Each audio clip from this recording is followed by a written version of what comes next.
J-40 avant le brevet. On fait le point sur l'épreuve de la dictée.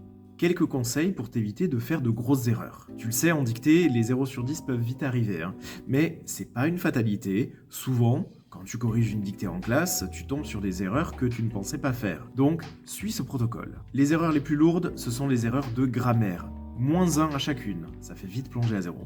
Donc, tu dois toujours vérifier les accords dans le groupe nominal, déterminant non, adjectif non, mais aussi dans le groupe verbal, verbe, sujet. C'est vraiment essentiel. Ensuite, tu as tout simplement la conjugaison.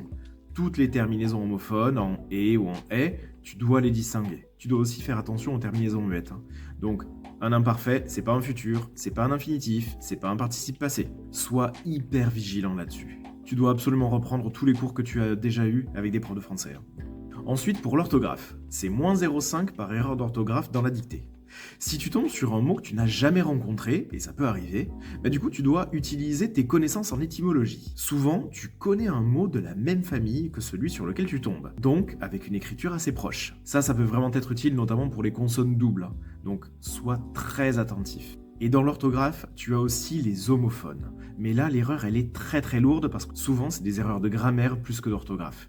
Donc, il faut que tu distingues absolument les différents A, les différents et, les différents on.